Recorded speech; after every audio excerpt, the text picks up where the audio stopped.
Muy bienvenidos sean cada uno de ustedes a esta nueva miniserie que vamos a estar compartiendo con ustedes aquí en la iglesia de Santa Ana.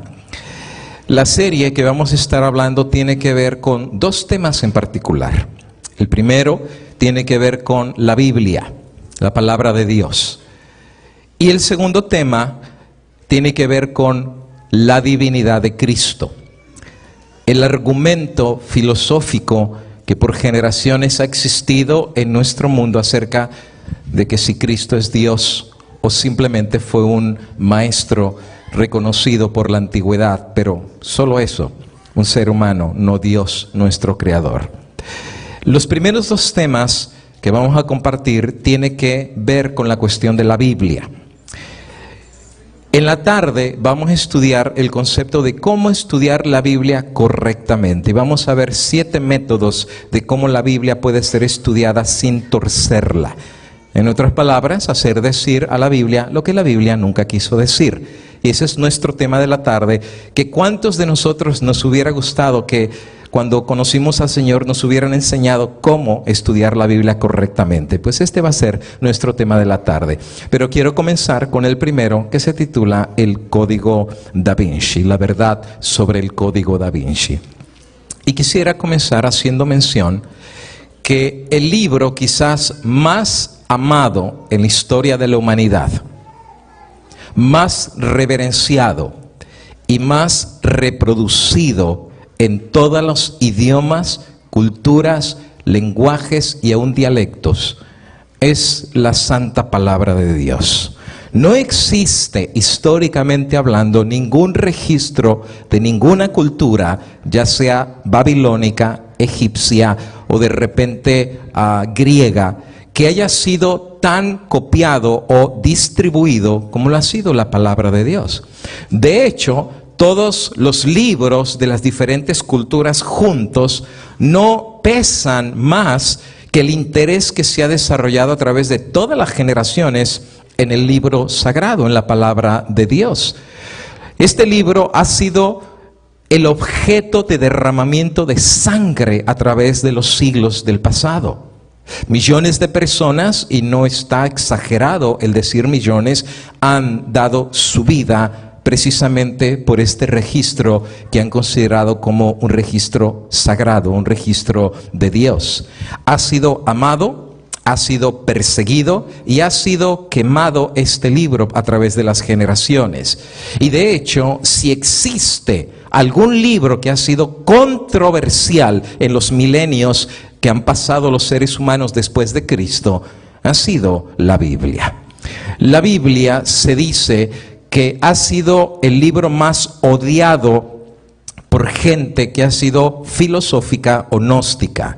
Y de hecho hay algunos ateos que han revelado que la obra de 12 ignorantes pescadores, como en el caso de los apóstoles, ellos habrían de destruir la obra de ellos. La pura verdad es que las generaciones han pasado y estos filósofos han descansado y el mundo los ha olvidado y ni saben cómo se llaman, pero la palabra de Dios permanece para siempre. Hay algo en la Biblia que ni la ciencia ni los filósofos pueden explicar.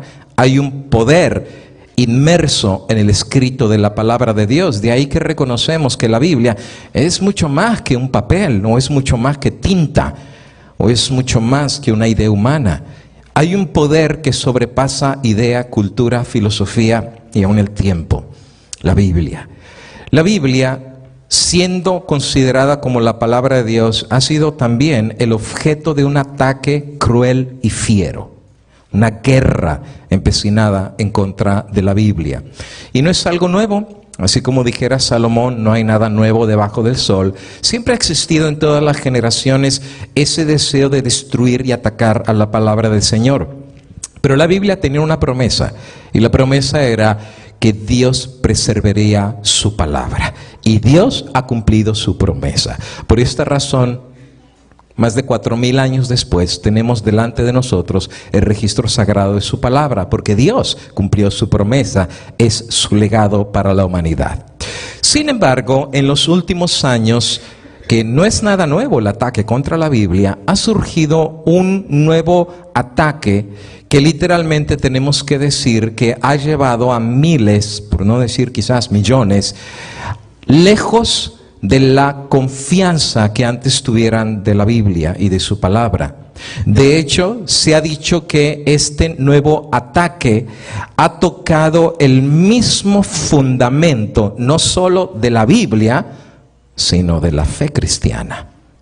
Si la Biblia es sacudida, por supuesto que la fe de la iglesia también está sacudida, porque la fe de la iglesia está basada en la Biblia. En otras palabras, si la Biblia no es confiable, tampoco lo es la iglesia. Y todo lo que hemos creído literalmente desaparece en el polvo de una simple imaginación de gente que inventó doctrinas, pero que literalmente las inventó en un libro que no era confiable, la Biblia. Dan Brown, escritor y novelista, escribió hace varios años un libro que literalmente cimbró el fundamento del cristianismo en muchos lugares en Estados Unidos. Después de él haber escrito su obra novelística, El Código Da Vinci, como ustedes pueden ver la portada, miles de jóvenes perdieron su fe en la Biblia. Y no solamente perdieron su fe en la Biblia, perdieron su fe en Cristo también.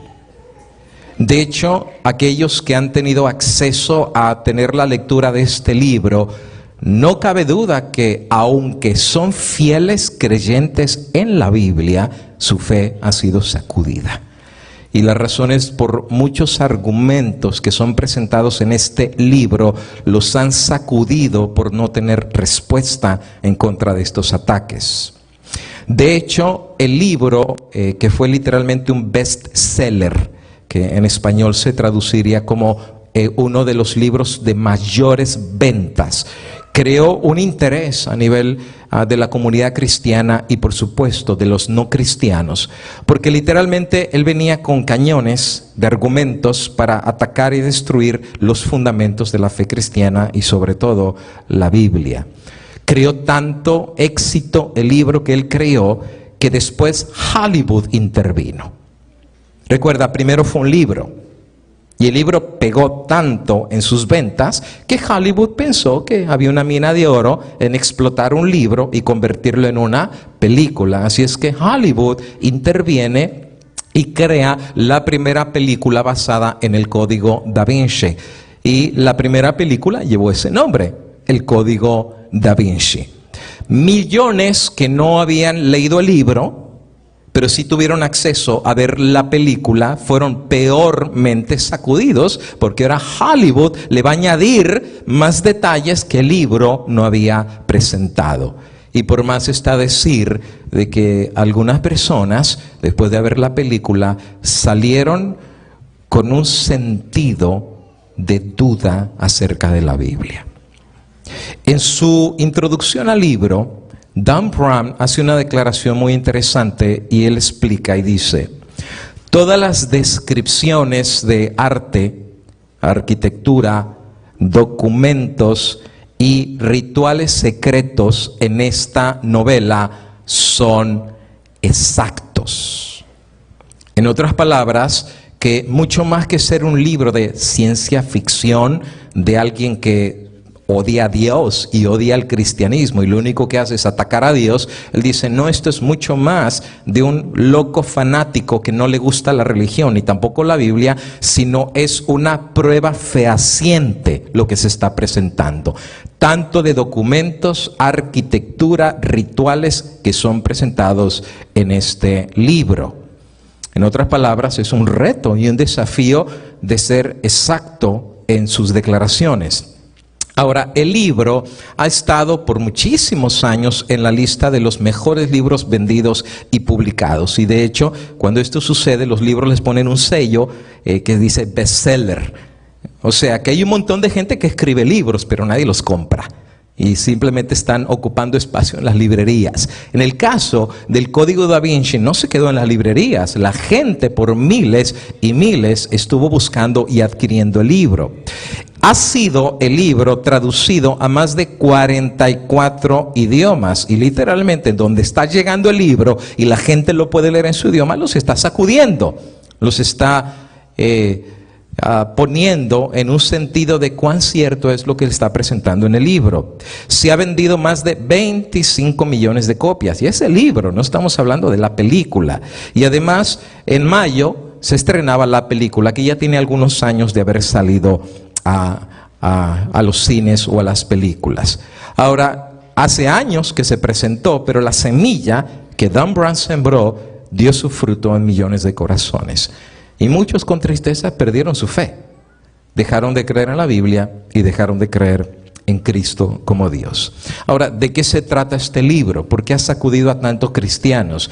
¿Y por qué de repente un ataque tan antiguo hacia Cristo y hacia la Biblia hoy ha tenido tanto impacto? O sea, lo que no tuvo en siglos en el pasado, hoy en día se ha sacudido a los millones. ¿Por qué razón el Código Da Vinci ha sido tan provocativo y tan controversial para los cristianos? Bueno, los títulos generales de lo que el libro habla en términos generales es, número 1, según Dan Brown, existe una sociedad secreta, y no estamos hablando de Illuminatis o masones o templarios. Él dice que existe una sociedad secreta llamada el Priorato de Sion, así la denomina él, Priorato de Sion. Se establece hace más de 900 años y la idea del establecimiento de esta secta secreta o sociedad secreta es para proteger un secreto. De hecho, el secreto es tan grande que si el cristianismo conociera la verdad de este secreto sería el fin de la iglesia. Es tan explosivo este secreto que nadie lo puede saber. Y si eso saliera a la luz, los días del cristianismo y de la iglesia como lo conocemos estarían contados. ¿Cuál es el secreto? Número 1, el secreto es que la idea que la iglesia ha presentado de Cristo es falsa y que Cristo era nada más y nada menos esposo de una mujer. El nombre de esta mujer, según Dan Brown, era María Magdalena. Y María Magdalena, mucho más que ser solo una discípulo de Cristo, María era algo más. María supuestamente tenía una relación, no solo de discipulado, sino de pareja con Cristo. Fue su esposa.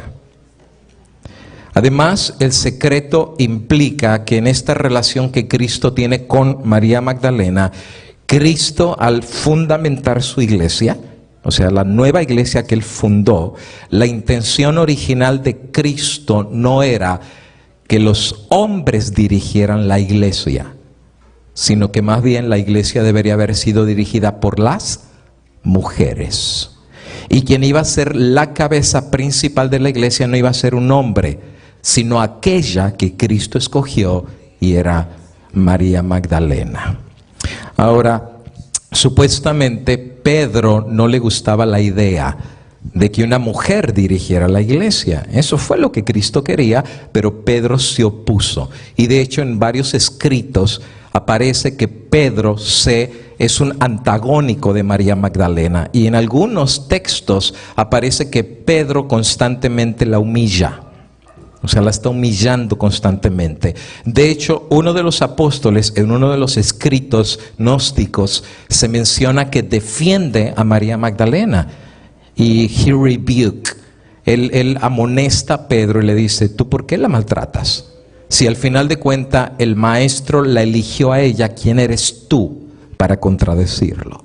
Dando la idea de que Pedro y los discípulos están celosos que Cristo haya elegido a María Magdalena para dirigir la iglesia y no a ellos. Supuestamente María Magdalena se esforzada a huir, y ella deja Jerusalén después de la crucifixión de Cristo y viaja y llega hasta Francia. En Francia ella ya va embarazada del hijo de Cristo.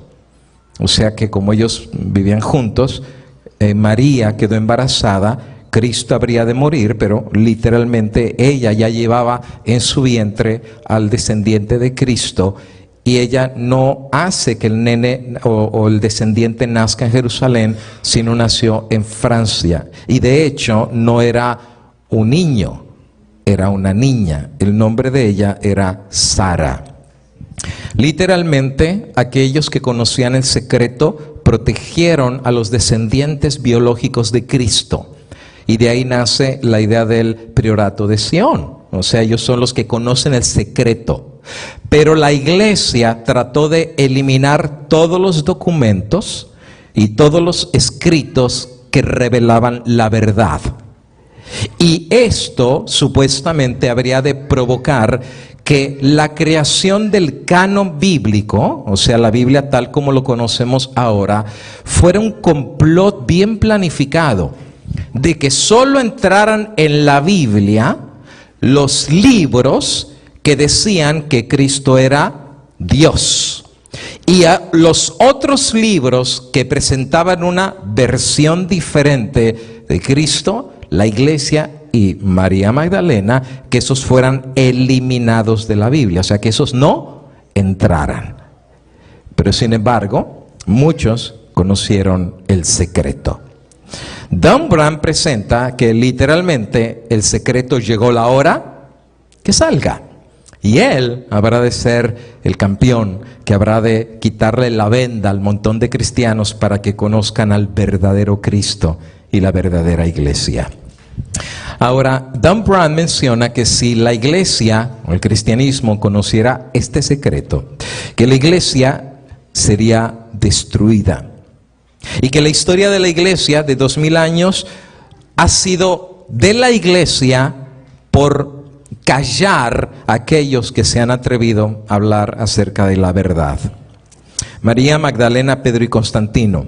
Bueno, supuestamente cuando Pedro gana la lucha a María Magdalena por el dominio de la iglesia, ella tiene que huir.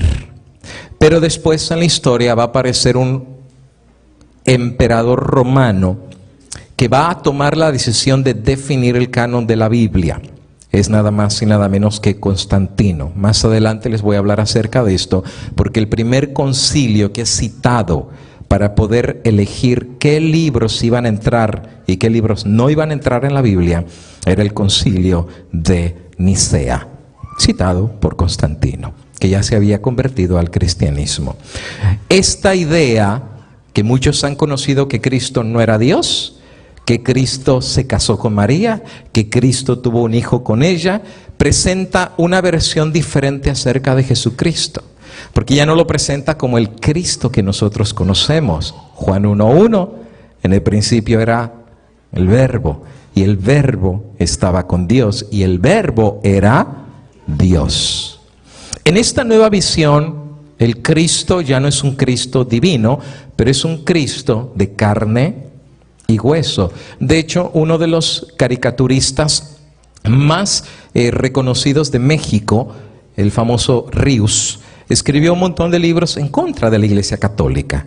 Pero uno de los más controversiales que escribió Ríos es la portada que ustedes pueden ver ahí, que se llama Cristo de carne y hueso, en donde Ríos presenta la misma idea de Dan Brown, que Cristo era un hombre, que Cristo era un profeta, que era muy conocido, eso sí, pero de ser profeta a ser Dios, eso la Biblia no lo presenta.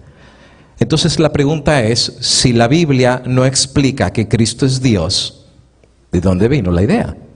¿De dónde la iglesia aprende que Cristo, que era un carpintero y que era un profeta y un tremendo maestro, llegó a ser Dios? Entonces Dan Brown explica que por más de 300 años, desde que Cristo fundó la iglesia, nunca la iglesia primitiva enseñó a los miembros de la iglesia que Cristo era Dios.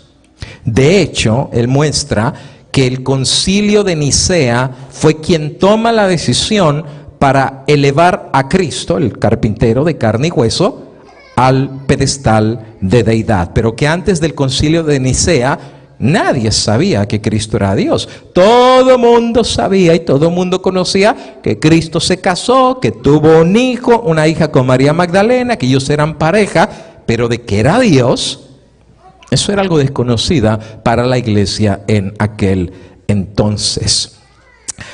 En resumen, Dan Brown, explicando su tremenda obra que él muestra, él presenta que el cristianismo es simple y sencillamente una vil mentira. O sea que si tú comparas al cristianismo de la iglesia que Cristo fundó y el cristianismo de hoy en día, no es nada que ver. Que el Cristo que nos han enseñado es pura mentira. Que fue un carpintero, que era un simple ser humano de carne y de huesos como tú y como yo, pero de eso de Dios no tiene nada que ver. Es una mentira que nos han pasado desde el concilio de Niceo, y que literalmente la idea de esta mentira es que el hombre o que los que dominaban la iglesia en aquel entonces se quedaran con el control de la iglesia. Y según Dan Brown, este control ha llegado hasta hoy en día. En otras palabras, la mentira ha sido prolongada por casi 2000 años. La pregunta es, ¿cuál es la verdad en esto? Porque esta cuestión se pone un poquito seria. Porque si existe una conspiración de haber eliminado libros que decían la verdad y que son textos antiguos, entonces, ¿cuál es nuestra respuesta? Y si esos libros prueban que Cristo no era Dios, sino un carpintero, entonces, ¿dónde está nuestra posición de creer y aún enseñarle a nuestros niños que le podemos orar a un Cristo que es todopoderoso? De orarle a Jesús y aún cantarle a Jesús, porque ¿qué sentido tendría cantarle a un Cristo que era un carpintero? ¿O qué caso tendría caer de rodillas a orar en el nombre de Cristo cuando era un simple ser humano mortal? Vamos a analizar en el tiempo que nos queda de una forma bien rapidita 7 declaraciones que presenta, son más, pero vamos a analizar por lo menos 7 declaraciones que Dan Brown presenta como misiles en la misma esencia del cristianismo. Son bombas gigantescas que literalmente cada una de estas bombas ha sacudido el mismo fundamento de los cristianos, tanto en la Escritura y número 2, en la persona de Cristo. Y estos van a retar quién era Cristo, quién es Cristo el día de hoy. El primer texto que va a citar Dan Brown es nada más y nada menos que el Evangelio de San Felipe. El Evangelio de San Felipe. ¿Cuántos de ustedes habían escuchado que existía un Evangelio de San Felipe? Ok, 2 personas nada más. 3. All right. ¿Por qué razón casi nadie conoce del Evangelio de San Felipe? La respuesta es muy sencilla, porque no está en la Biblia. Tú has leído el Evangelio de Mateo, el Evangelio de Marcos, el Evangelio de Lucas y el Evangelio de Juan. Pero el Evangelio de Felipe, ¿existe un Evangelio de San Felipe? Y la respuesta es, sí existe. Está el rollo. Existe y es real. Es más, tengo que decirte que el Evangelio de San Felipe no es el único. Existe el Evangelio de María Magdalena también. Existe el Evangelio de la Virgen María. Existe el Evangelio de Tomás, Evangelio a los egipcios, Apocalipsis de San Pedro, el Evangelio de Judas Iscariote, el libro de la profecía de Judas y de Santiago, y también existe el Apocalipsis de Pablo. Es más, tengo que decirte que hay no decenas, sino cientos de libros que existen, y que literalmente por siglos y siglos y siglos nadie había tenido acceso a estos libros. ¿Son reales? Sí, sí existen. De hecho, no solamente en el libro, sino en la película, Dan Brown toma un diálogo muy interesante de una joven que es la protagonista de la película, que la joven está en el proceso de descubrir el secreto. Y el hombre que la va acompañando, que es un famoso decodificador de símbolos de Estados Unidos, tienen un diálogo con un profesor. El profesor se llama nada más y nada menos que Tabling. Y Tabling, cuando está hablando con esta joven, le va a revelar el secreto y le va a decir, la realidad es que hasta el momento en la historia, Cristo había sido observado por sus seguidores como un simple profeta mortal. Eso sí, un hombre poderoso y grande, pero un simple hombre, un mortal. La joven está en impacto, porque a ella le han educado que Cristo es Dios, que no es un profeta cualquiera, pero él dice, my dear, te han engañado, porque el Cristo que te han presentado no es el Cristo que la iglesia conocía en el principio de la era cristiana. Él era un profeta, un simple mortal. Eso aparece en la página 231 y en la página 245 y 248 de el Código Da Vinci. Dice en la página 231, más de 80 evangelios fueron considerados para formar parte del Nuevo Testamento. That's a lot. Más de 80 evangelios. Tú dirás, conozco nada más 4. Claro, los 4 son los que están en la Biblia. Pero aparte de esos, había casi 80 evangelios que los cristianos del siglo I, II y III conocían. Por supuesto, no entraron en la Biblia, pero eso no quiere decir que no existían. Entonces él dice, había más de 80 y solo muy poquitos fueron considerados para formar parte del Nuevo Testamento, los cuales son los que conocemos: Mateo, Marcos, Lucas y Juan. Página 245. Estos textos supuestamente son los registros más tempranos en la historia del cristianismo y los evangelios que no fueron alterados. Ahora, ¿de cuáles está hablando Dan Brown? No de los 4 que entraron a la Biblia, pero de los 76 que no entraron a la Biblia. Según la mentalidad de Dan Brown, la iglesia tuvo una conspiración bien planificada de eliminar los 76 evangelios que no entraran en la Biblia porque contradecirían la verdad de quién era Cristo. Y uno de ellos es el evangelio de Felipe. Ahora, según Dan Brown, estos 76 rollos o evangelios, que son los más viejos, él dice, esos son más fidedignos porque son más antiguos, aunque los mismos rollos de Mateo, de Marcos, de Lucas y de Juan. Todo mundo en aquel entonces conocía los evangelios, pero finalmente se toma la decisión de sacarlos arbitrariamente para ocultar la verdad de quién era Cristo. Y a estos evangelios se les llaman los evangelios gnósticos. Ahora, mi tema del día de hoy no es acerca del gnosticismo. Ese no es mi tema del día de hoy. Aunque me gustaría, la pura verdad, darles 1 o 2 sermones acerca de introducción al gnosticismo. Es muy interesante que una vez que entendemos esta filosofía de qué es el gnosticismo, muchas cosas caen en su lugar. Que de repente uno se pregunta, oye, qué raro esta película, o qué raro esto, tiene un mensaje muy raro. No, el mensaje no es muy raro, porque aquellos que conocen la filosofía gnóstica, todo cae en su lugar. ¿De qué se trata el gnosticismo? Bueno, el gnosticismo es una doctrina antiguísima, viejísima, viene desde los días de Egipto.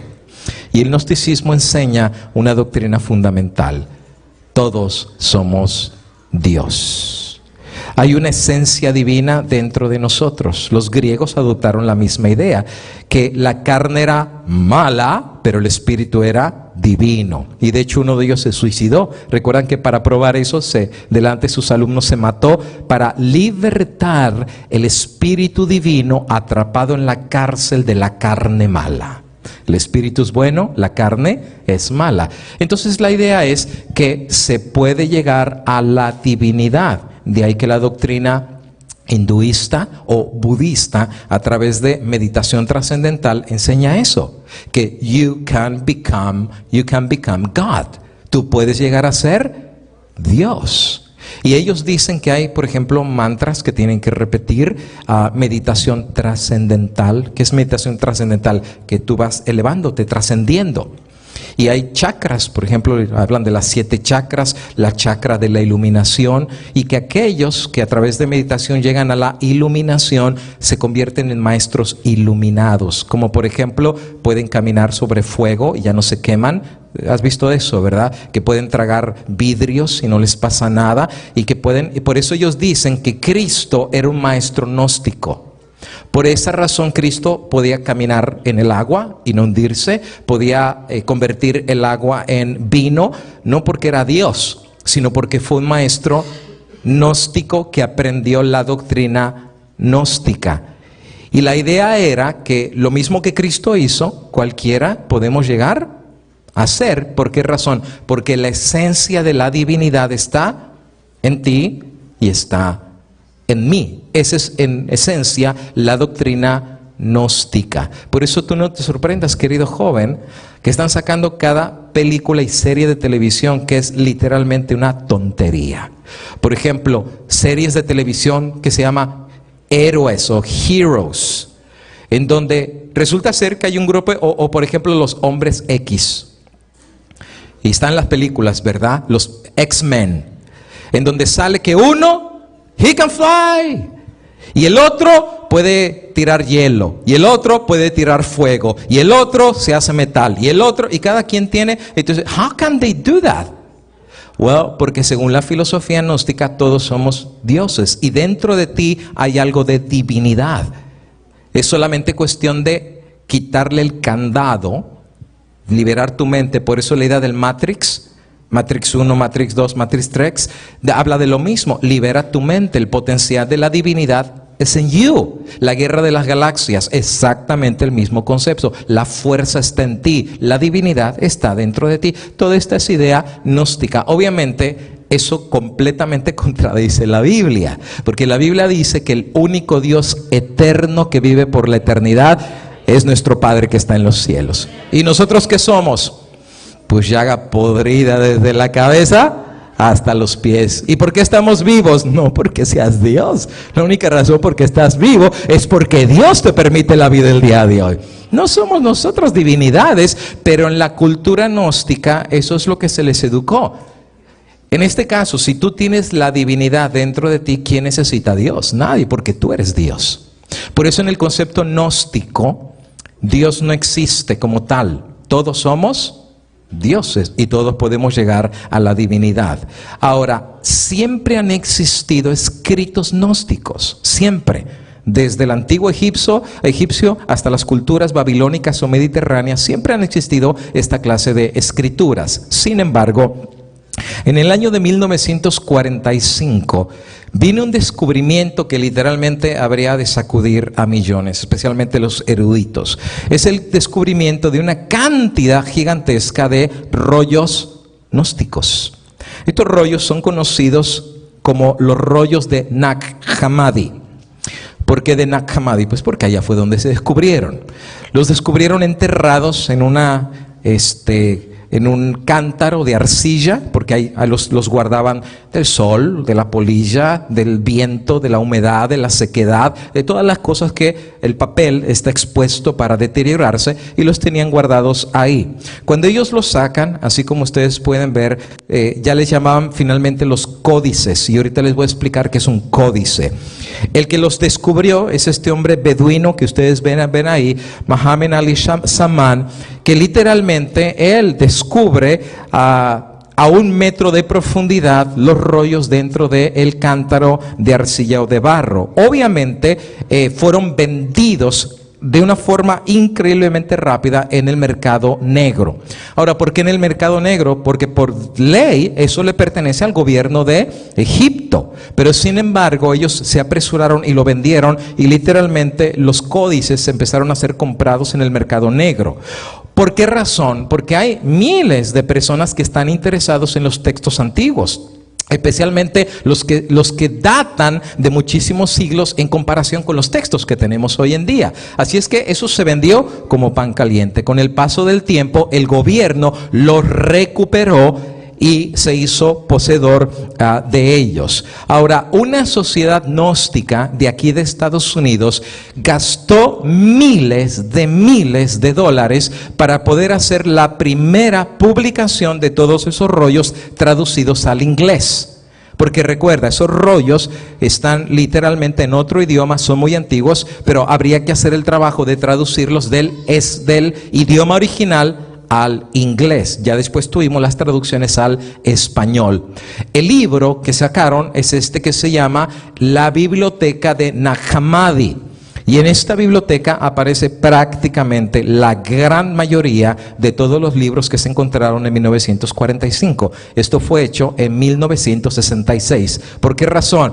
Well, because it takes long. Toma un montón de tiempo en hacer las traducciones, las revisiones, hasta finalmente tener la traducción regular que tenemos. Ahora, los eruditos que revisaron estos rollos se dan cuenta que son rollos antiguísimos. Les voy a explicar. La primera traducción que se hace de la Biblia al latín, porque primero está en hebreo, está en griego y está en arameo. Cuando se hace la primera traducción al primer idioma, que no era griego ni hebreo, fue al latín. Y la primera traducción se llamó la Vulgata Latina. La Biblia era prohibida de ser traducida a otros idiomas. Yo creo que ustedes conocen todo esto. Y de hecho, la Santa Inquisición tuvo que ver con ese aspecto. Nadie podía traducir la Biblia a otro idioma. Y los que se atrevieron a traducirla, los quemaban y los mataban. Uno de los casos fue de los albigenses. Y el otro caso fue en el caso de los, ¿cómo se llamaba este otro? Que vivía en las montañas. Los valdenses. Tanto los albigenses como los valdenses tenían la Biblia traducida en partes a su idioma, y eso les costó la furia de la iglesia, que los iba a matar, porque la única versión oficial era la Vulgata Latina. Por esa razón, en el tiempo de los reformadores la cuestión estuvo muy complicada, porque el primero que se atrevió a hacer la traducción de idiomas originales al inglés fue Wycliffe. Y ya después Tyndale viene a hacer una mejor traducción basada en la traducción de Erasmo de Rotterdam, que era un erudito católico. Ahora, explico esto porque después viene en el año 1611 la traducción de la King James, que literalmente King James por casi 400 años llegaría a ser la Biblia de estudio de todas las iglesias protestantes. De hecho, hasta hoy en día hay iglesias que la única Biblia que usan es la King James. Tú le traes otra versión y dicen, I don't think so. Dice, la Biblia mejor es la King James, porque por 400 años fue la Biblia que usaron los protestantes. Esto fue en 1611. Interesantemente, los rollos que se usaron para la traducción de la King James eran datados aproximadamente del siglo 800. O sea que sí tenían bastante tiempo, pero los de Nag Hammadi no eran del siglo 800. Los de Nag Hammadi llegaban hasta el año 300. Entre el 300 y el 400. Quiere decir que estos rollos son viejísimos. Por esta razón se dice que estos textos son más fiables que los más nuevos. ¿Por qué razón? Bueno, porque lo que dice Dan Brown es que literalmente los rollos que tenemos hoy en día, los más nuevos, han sido copias de copias. Y es muy fácil de entender. Hoy en día, por ejemplo, hay copiadoras, ¿right?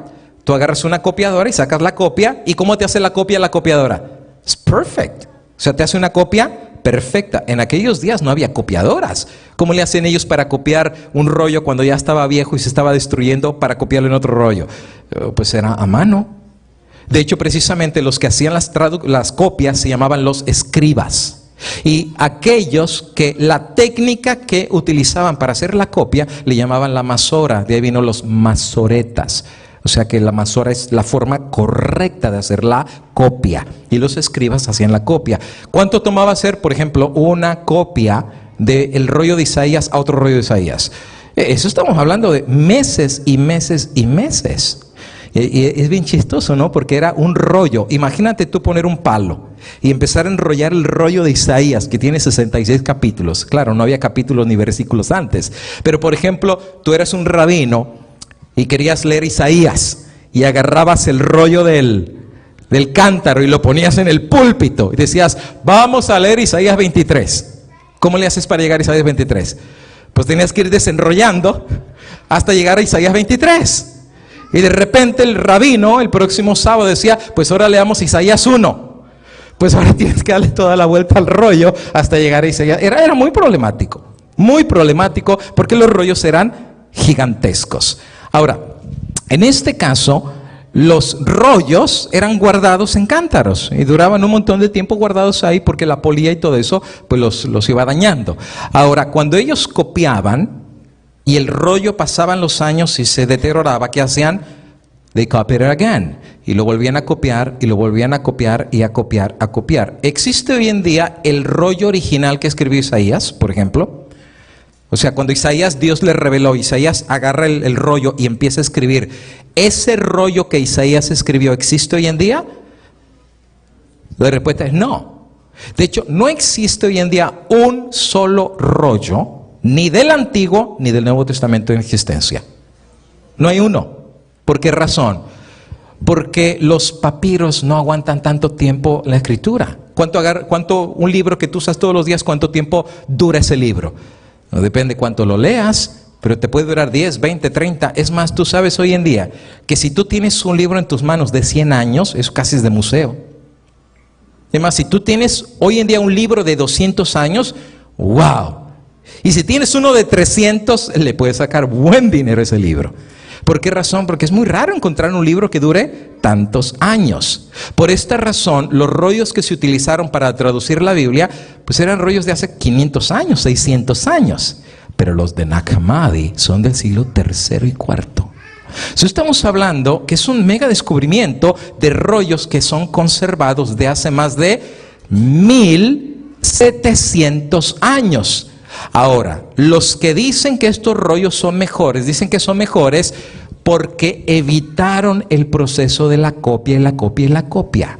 Por ejemplo, cuando tú copias, y si tú no me lo crees, te lo pongo como práctica para que veas de qué se trata esto.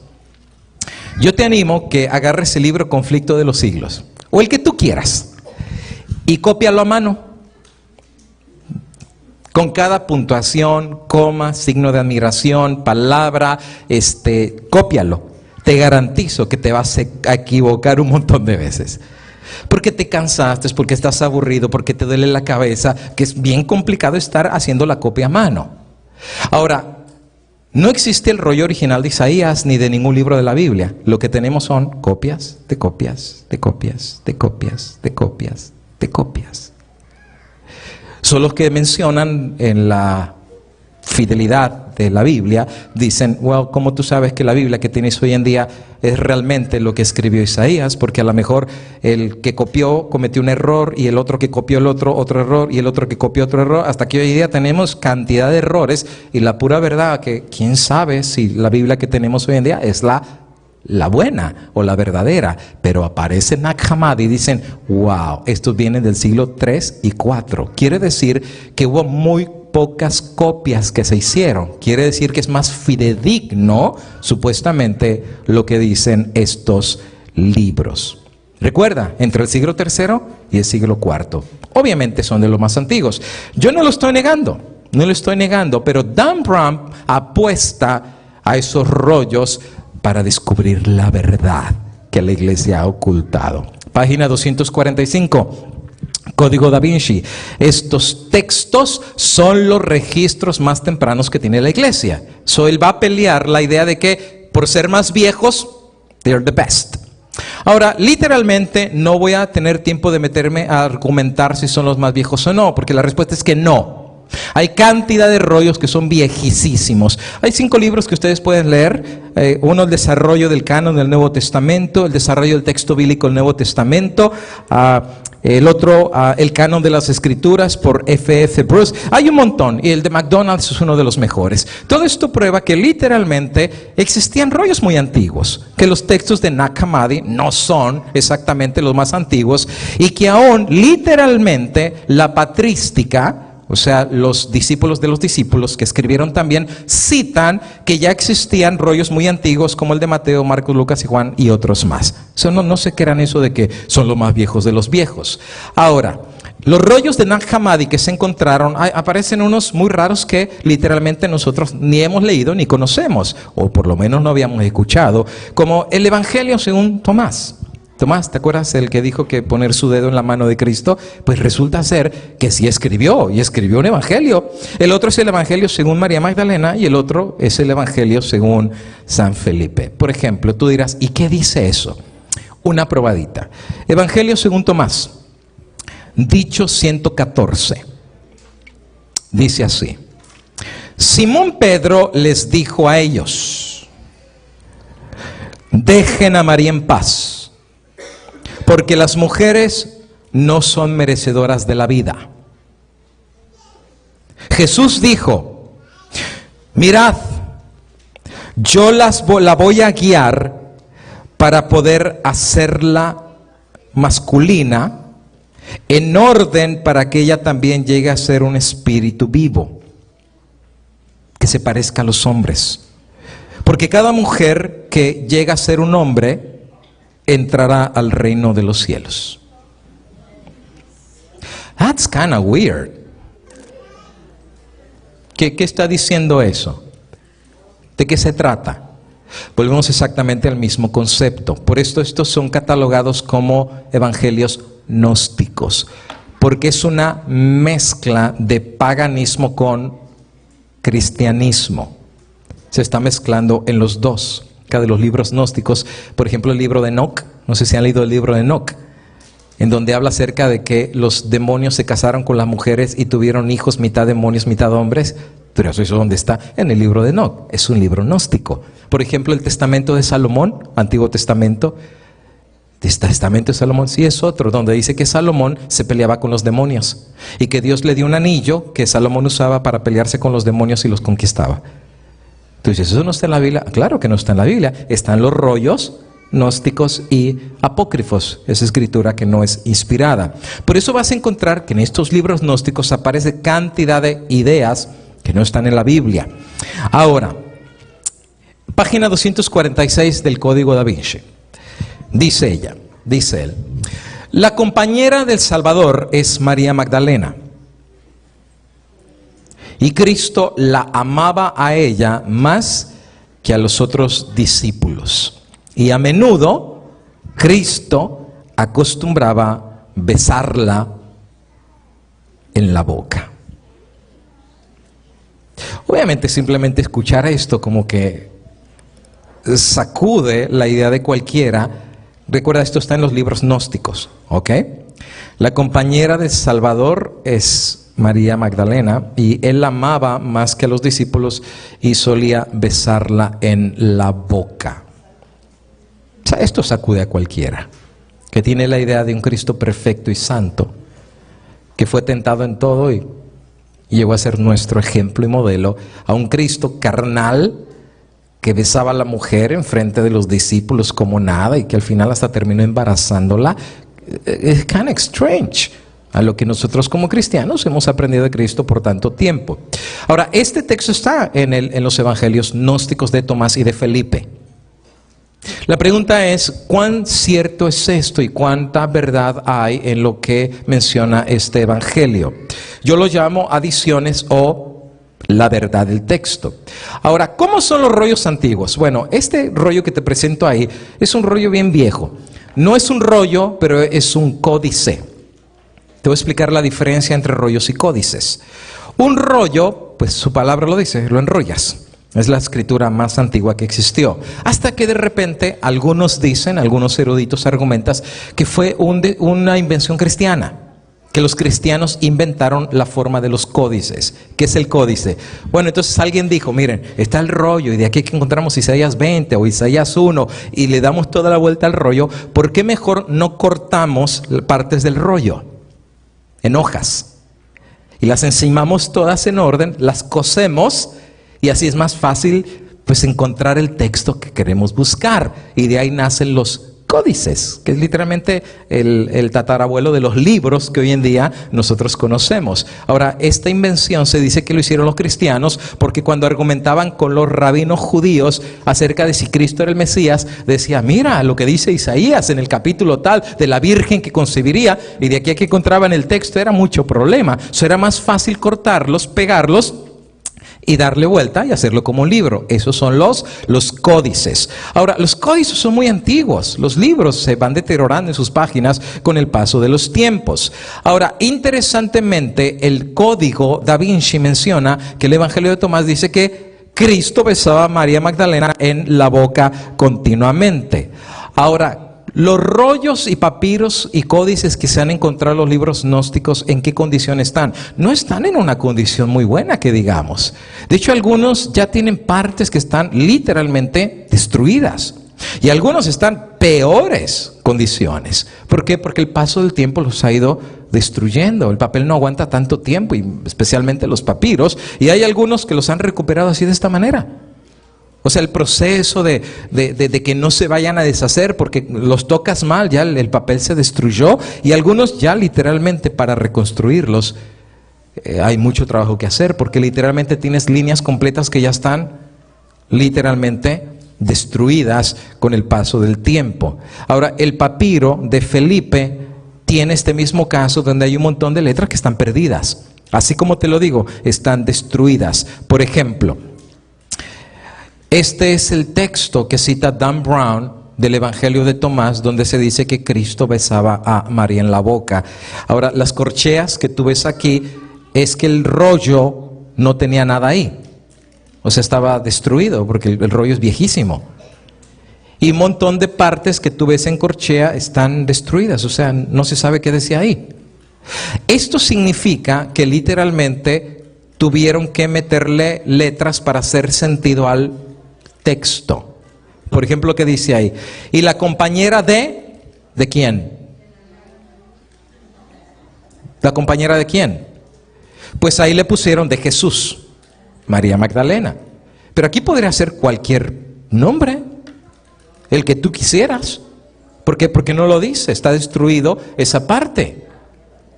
Pero obviamente, no sé si me están entendiendo, le están queriendo poner letras para dar a entender de una forma muy acomodada que quien era el compañero de María Magdalena era Jesús.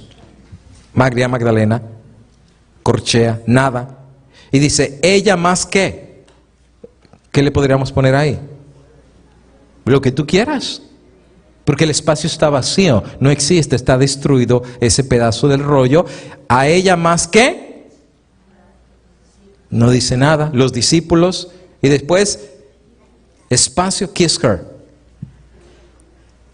Pues obviamente le pusieron el maestro, porque ya acá atrás le pusieron Jesús, era el compañero de María, y el maestro la besaba a ella en la boca. Pero podría ser la barbilla, en la cabeza. Y además, quién sabe si era Jesús, porque ellos arbitrariamente tomaron la decisión de ponerle ahí Jesús. En otras palabras, ellos completaron esa parte así. Y la compañera del Señor era María Magdalena. Pero la palabra Lord no aparece en el rollo de Tomás. Está destruido. Ellos pusieron Lord porque le quisieron poner Lord.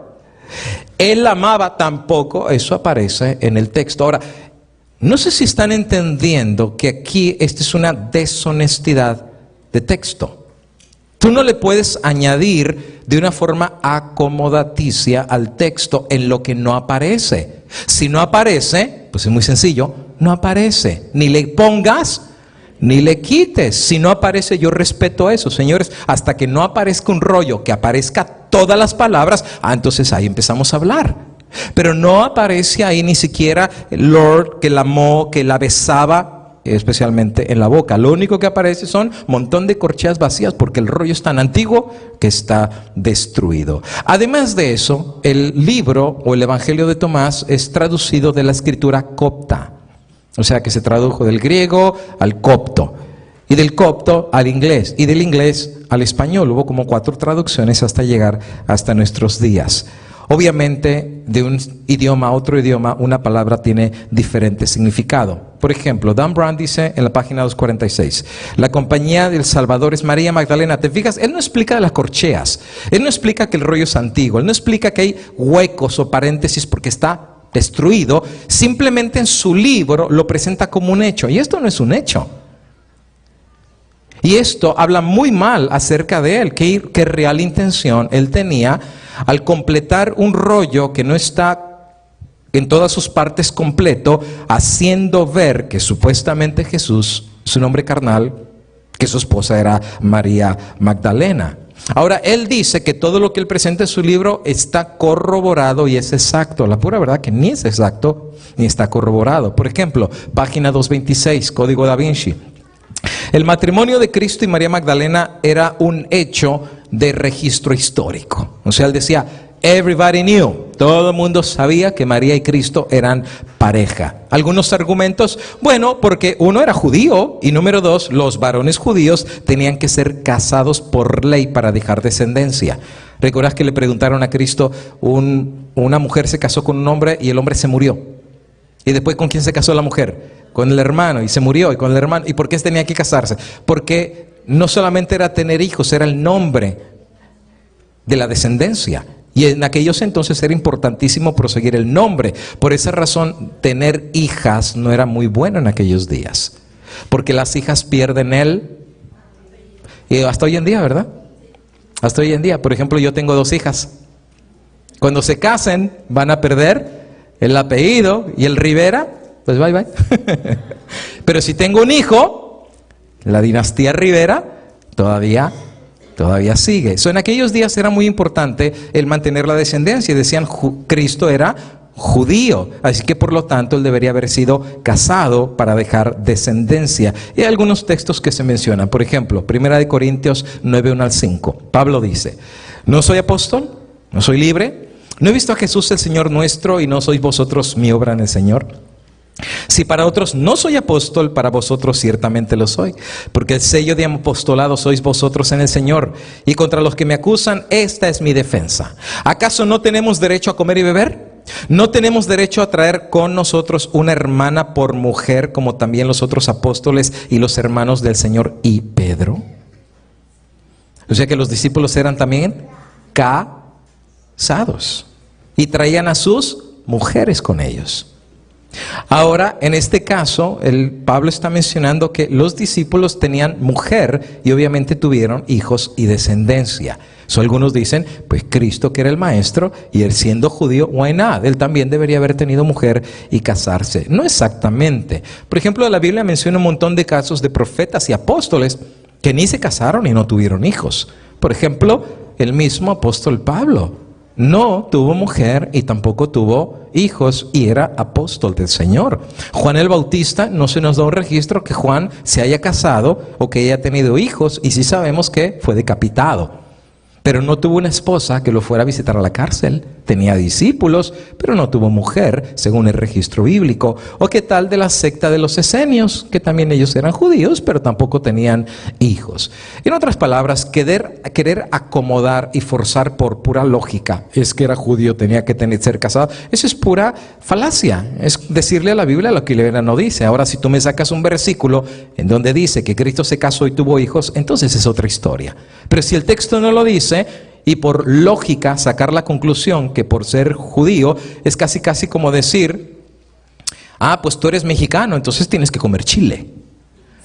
No todos los mexicanos comen chile. Yo sé de algunos mexicanos que comen chile y sacan fuego.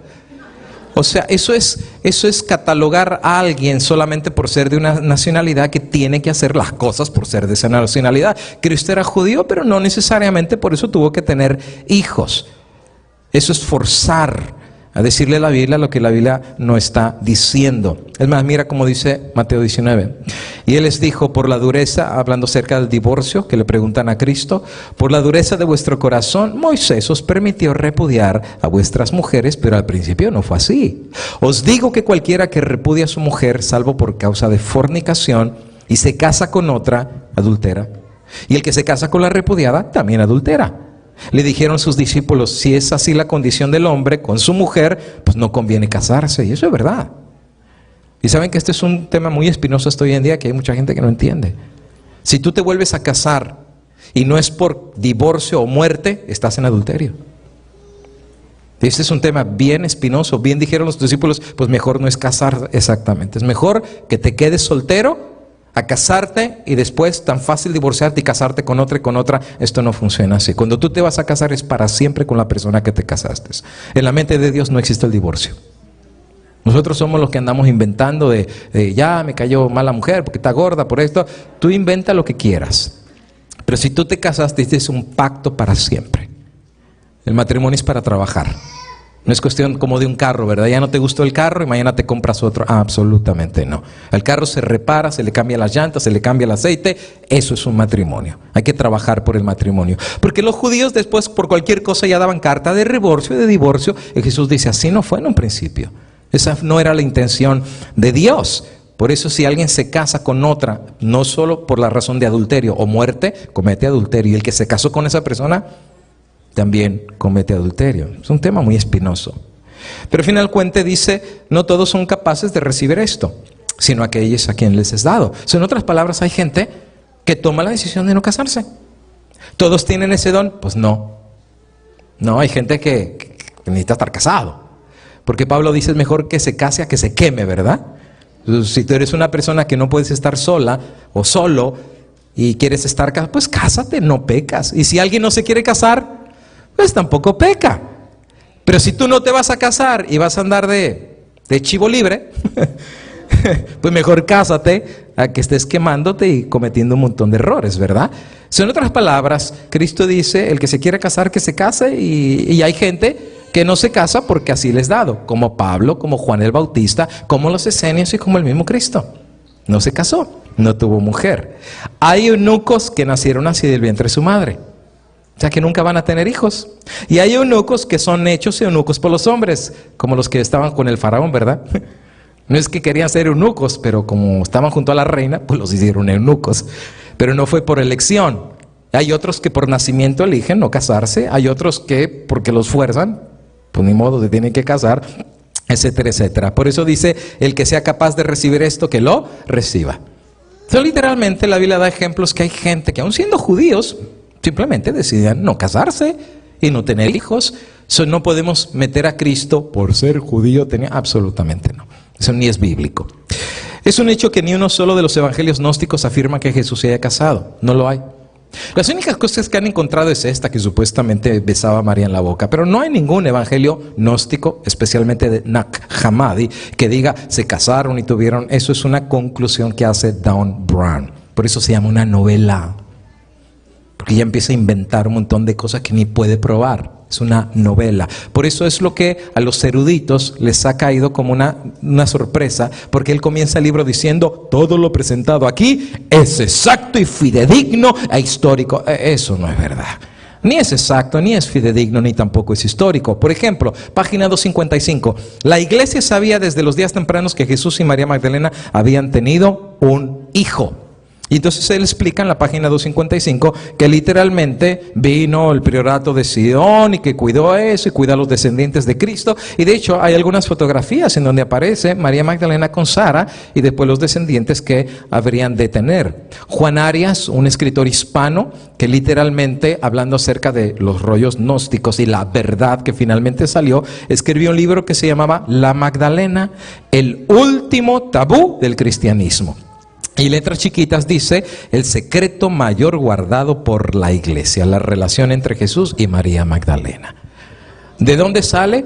Del evangelio de Tomás, en donde dice que la besaba constantemente en la boca, y el evangelio está todo roto porque tiene un montón de espacios que ni siquiera se sabe que está escrito ahí.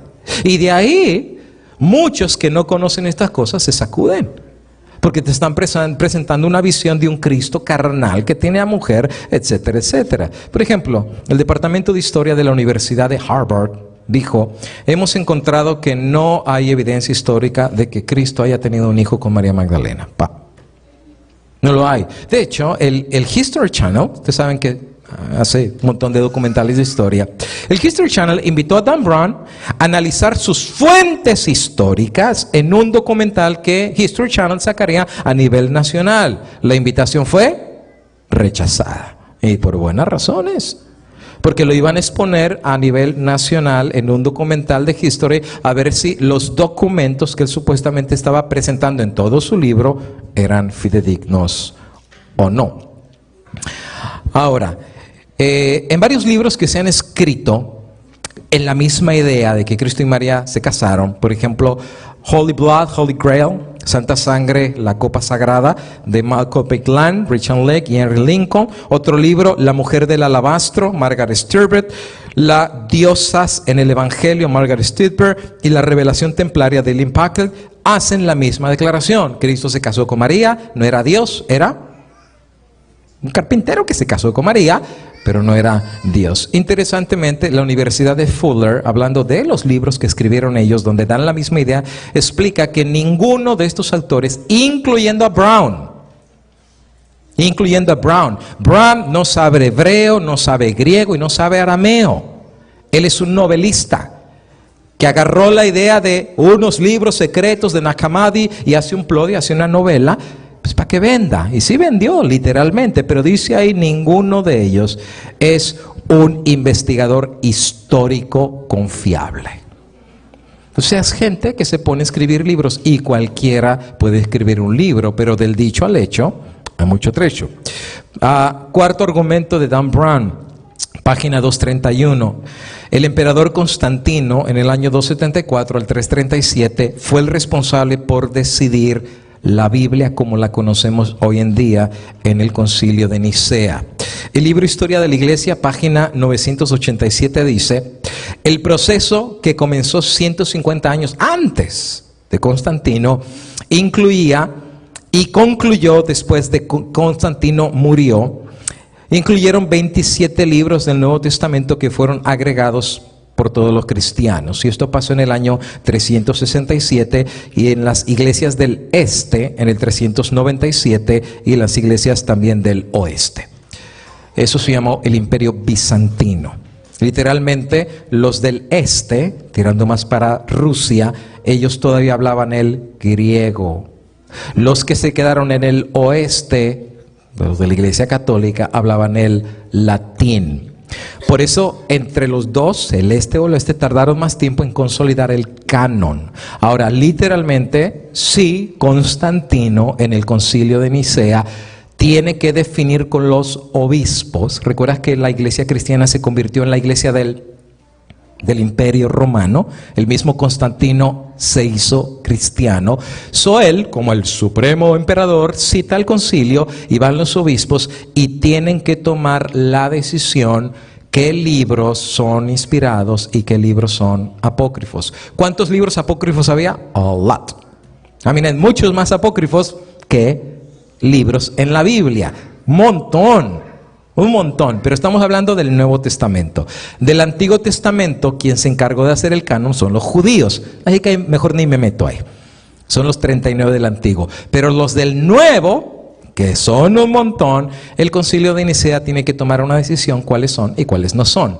Ahora, aquí viene la parte interesante. ¿Cómo ellos decidieron cuáles sí y cuáles no? O sea, ¿cómo ellos tomaron la decisión? Bueno, el Apocalipsis de Pedro, ese no. Es más, tú sabes que hubo algunos que casi no entraron a la Biblia. Casi no entraron. Uno de ellos era el Apocalipsis, Por poquito lo dejaron fuera de la Biblia. Otro de ellos era el libro de Hebreos. Por poquito fuera de la Biblia. Y hay algunos más. Es más, mira, por ejemplo, sigue diciendo en la página 992.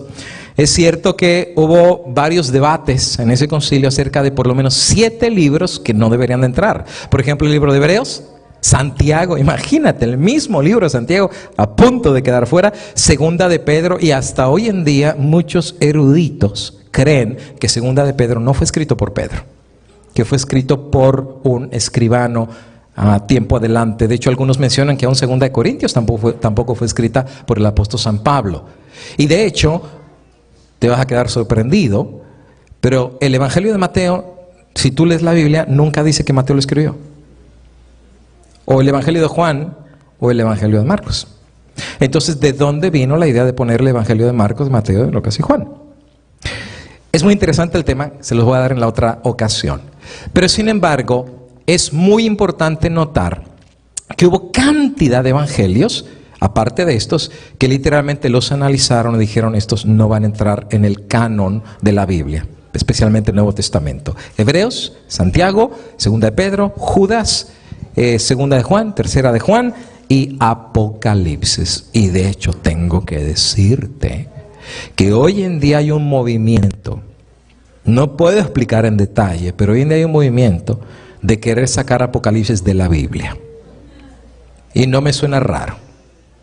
Tú no te sorprendas en un futuro que digas, con razón el pastor Rivera nos dijo que hay un movimiento que quiere sacar Apocalipsis del canon del Nuevo Testamento. Ahora, interesantemente, en aquellos días, la razón por la cual citan a tomar la decisión qué libros entran y qué no, hubo una razón. Voy a tratar de volar en 3 minutos para explicártelo.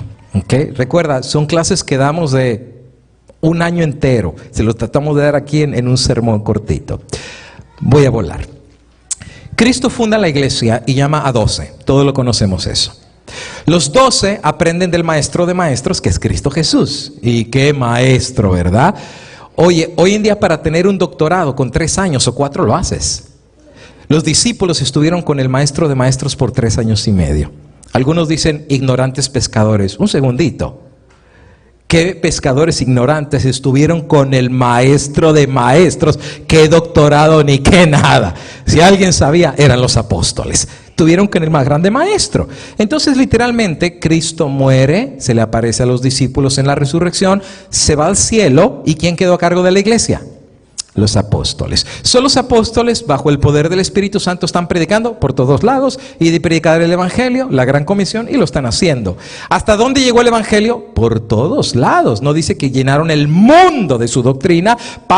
Después Pablo se añade al equipo y se están abriendo iglesias por todos lados. La iglesia de Corinto, la iglesia de Tesalónica, la iglesia de Éfeso, la iglesia de la Odisea, por todos lados se abren iglesias.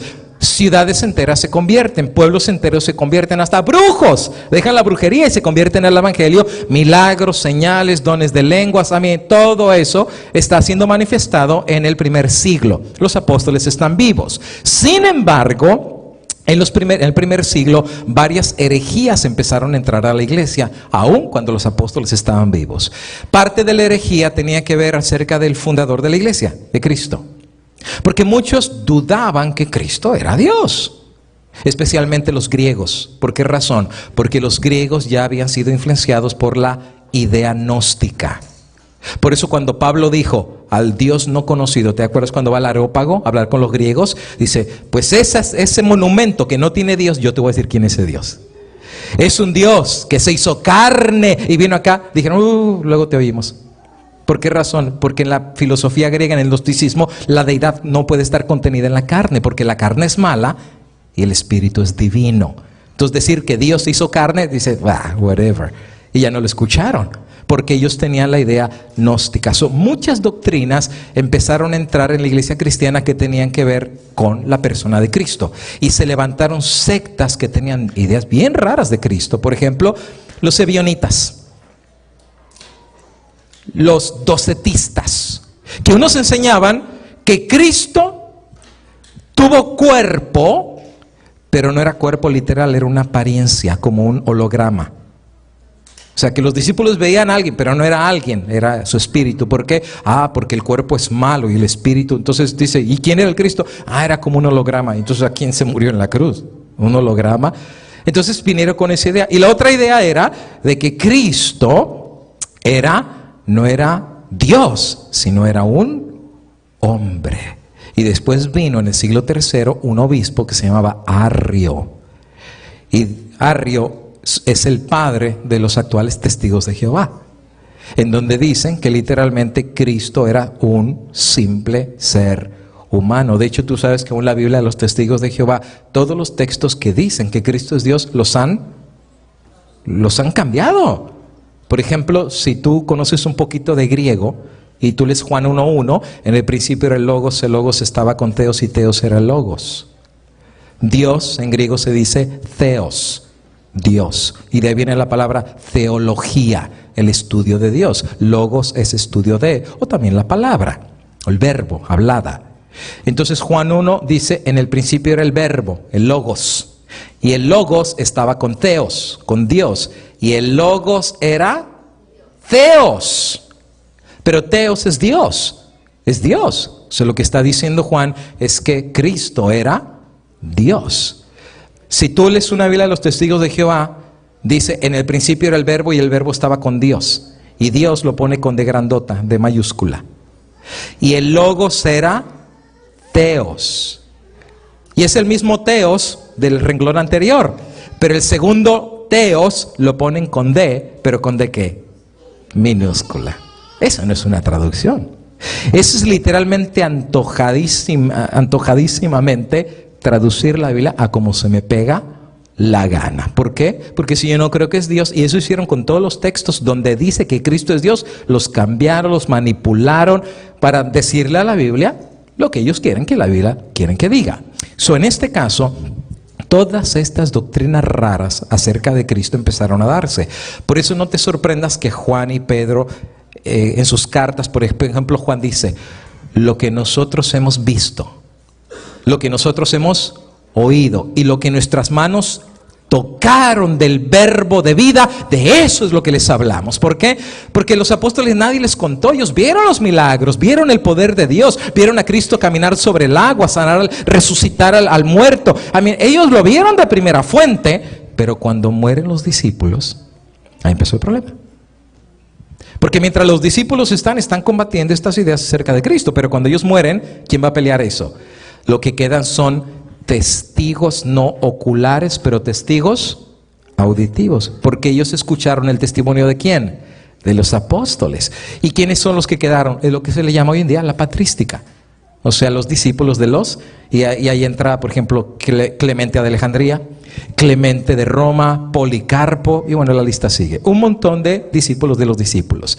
Entonces, ellos siguen peleando con estas ideas gnósticas que ya estaban. ¿Había rollos que la gente conocía? Por supuesto que sí. ¿Conocían en aquel entonces el Evangelio de Tomás? Sí. ¿Conocían en aquellos días el Evangelio de María Magdalena? Claro que sí. ¿El libro de la niñez de Cristo? Claro que sí. Entonces, ¿la niñez de Cristo? Sí. Hay uno en donde dice que Cristo una vez de niño está jugando y el niño se portó mal y lo hizo un burro. Y después bien asustado. No, ¿cómo? Bueno, que ya lo hizo otra vez niño. Claro, todo eso está en estos textos. Por ejemplo, un día Cristo está jugando y hace lodo, que llovió. Y después con el lodo los hace pajaritos y sopla y salen los pajaritos volando. Entonces, si eso no está en la Biblia, claro que no está en la Biblia, pero están los rollos gnósticos. Eso eran un montón y todos tenían que ver en relación con la persona y figura de Cristo. Finalmente, en el Concilio de Nicea se tiene que definir del montón de rollos que hay, cuáles sí son inspirados y cuáles no. Se tuvieron que analizar, y eso tomó un montón de años, cuáles literalmente sí se consideraban como inspirados y cuáles no. Ahora, ¿cuáles fueron las reglas que se utilizaron para cuál sí y cuál no? Es muy sencilla. Por ejemplo, ¿esos libros fueron citados por otros apóstoles? Por ejemplo, Cristo dice, como dijo el profeta Daniel, Cristo está citando a Daniel, dando a entender que Daniel existió, que fue real y que había un libro de Daniel. Pedro citó, Juan citó a otros libros, sí. Por ejemplo, el apóstol Pedro dice, como el apóstol Pablo escribiendo sus escrituras, las cuales son muy difíciles de entender, soy apóstoles que citan que hay cartas escritas por los apóstoles. Por ejemplo, Colosenses. El apóstol Pablo escribe a los colosenses diciendo, cuando ustedes reciban la carta que les estoy mandando y la terminen de leer, mándenselos a los hermanos de la Odisea. Y los hermanos de la Odisea, cuando terminen la carta que les mandé, mándenselos a los hermanos de Colosas. ¿Sabe qué significa eso? Que Pablo también escribió una carta a los laodicenses. A mí me hubiera gustado leer esa carta. ¿De qué decía la carta a los laodicenses? Pero la carta está perdida. No se conoce en dónde está el paradero, pero el texto de otras escrituras de los apóstoles dicen que existió la carta que era real. Y esa es una de las reglas. Hay muchísimas más reglas que se utilizaron. Otra cosa es la cuestión doctrinal, porque literalmente la gran mayoría de estos libros atacan a Cristo con una filosofía gnóstica. De hecho, se los digo bien sencillito, uno de los que escribieron, que fue, si no me recuerdo mal, el Evangelio de Tomás, y el otro es el Evangelio de Judas. El Evangelio de Judas es muy interesante cuando tú lo lees, porque supuestamente Cristo agarra a Judas aparte, y Cristo le va a dar una revelación de un secreto a Judas. Ahora recuerda, en los libros gnósticos, Cristo es un maestro gnóstico.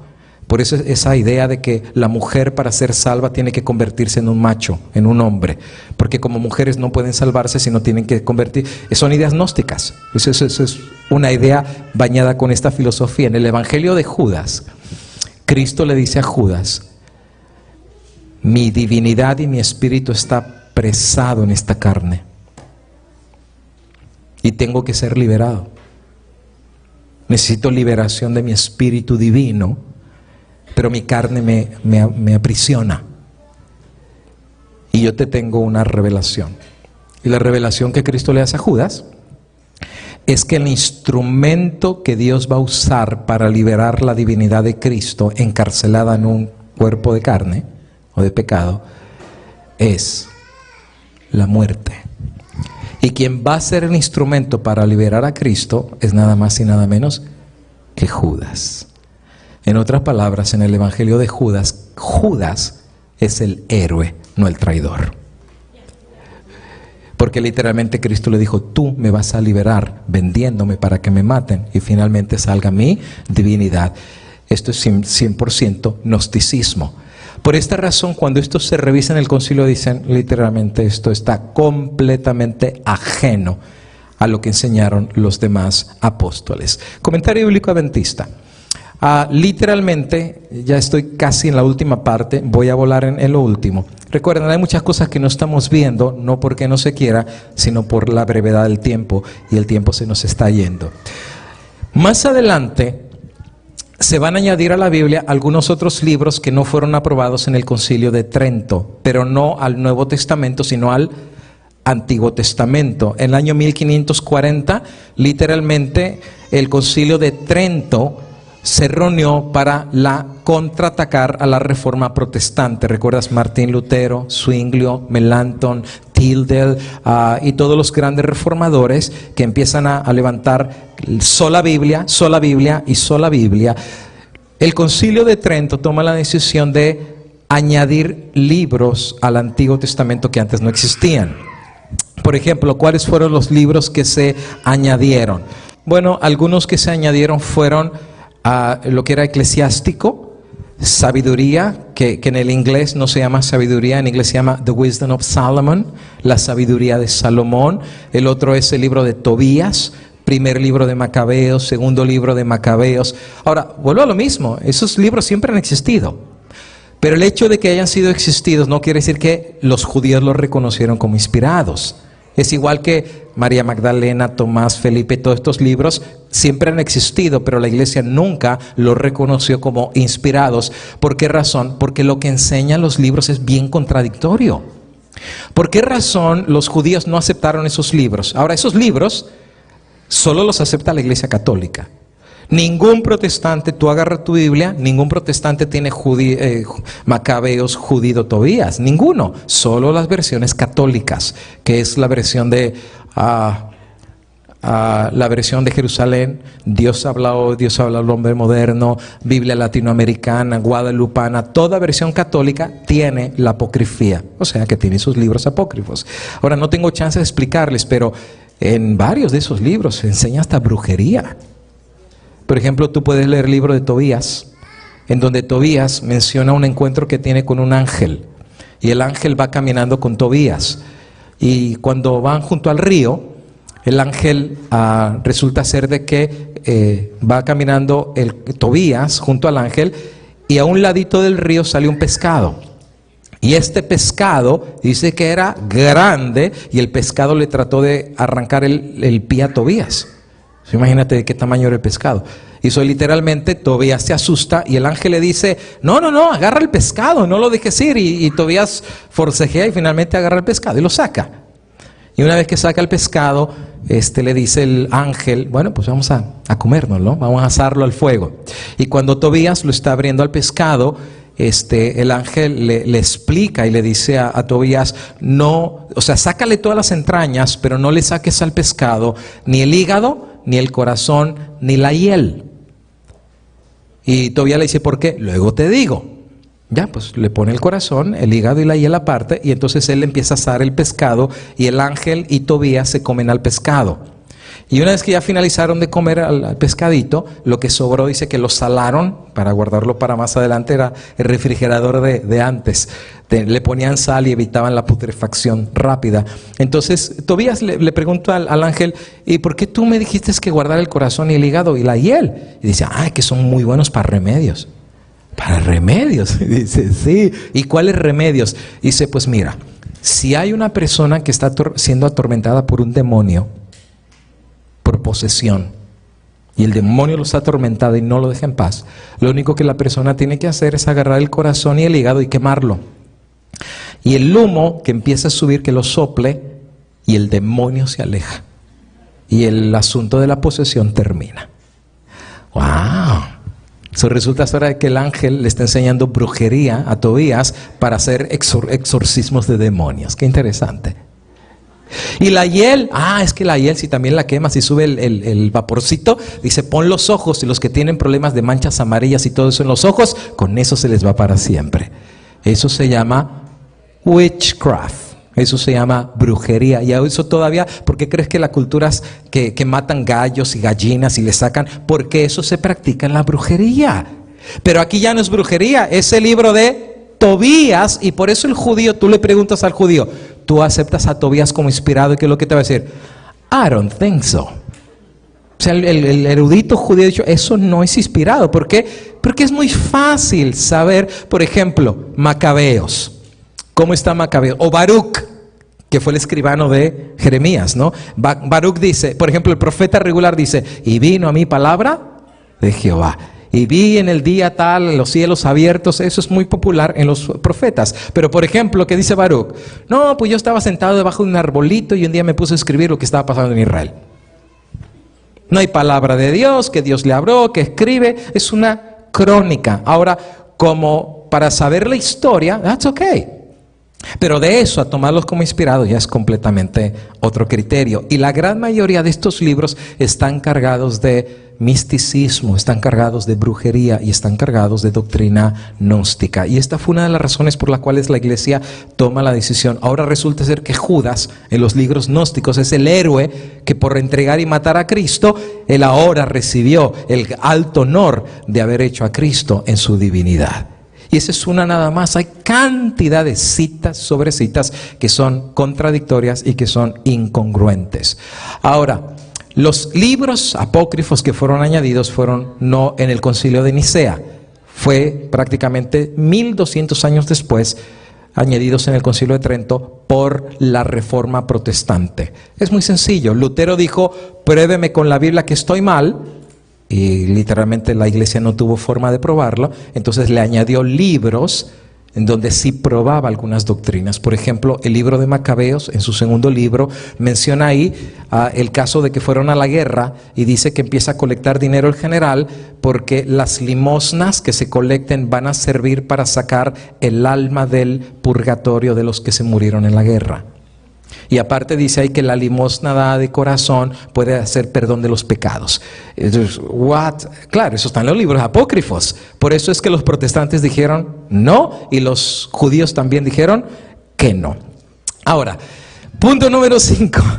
Los obispos de la iglesia temprana en el Concilio de Nicea, año 325, fue donde finalmente tomaron la decisión al eliminar los libros gnósticos que hablaban que Cristo no era un Dios, sino solamente era un carpintero que se casó con María Magdalena.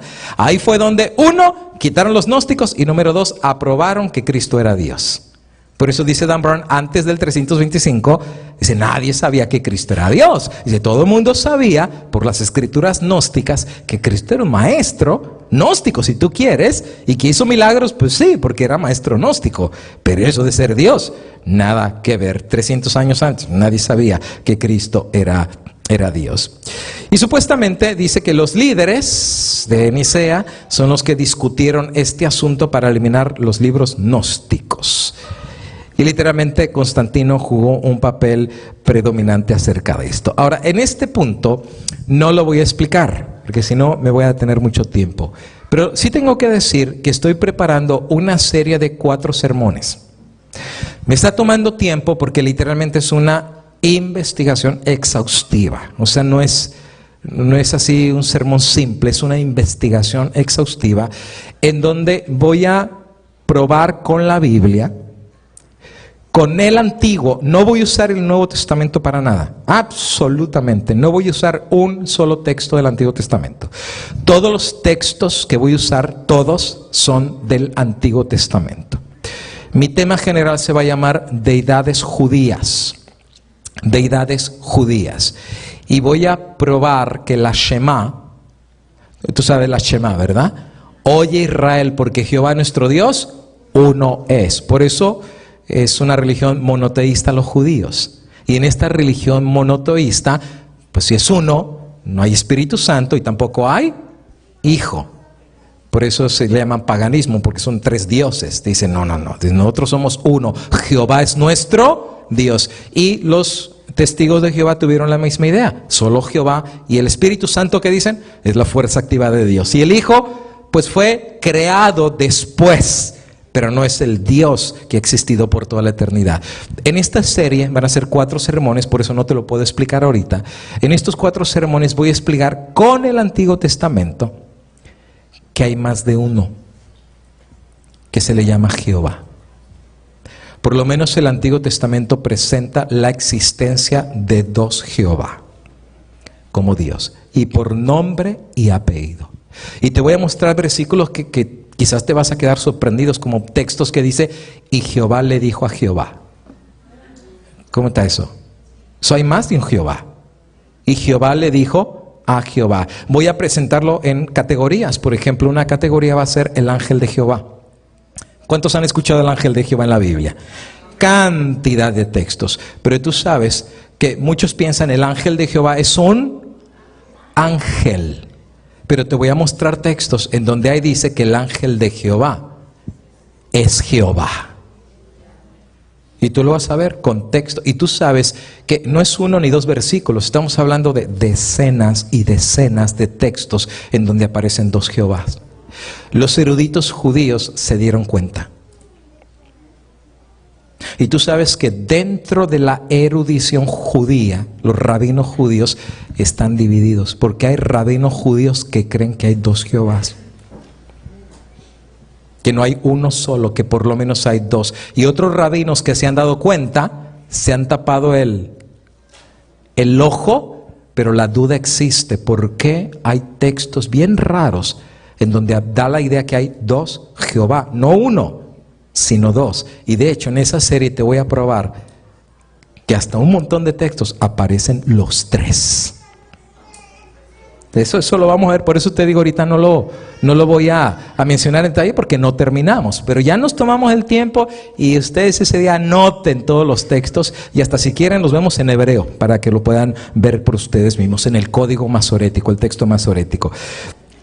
Dice ahí que la iglesia creía que Jesús era un simple mortal, página 233, antes de eso. Por supuesto que no.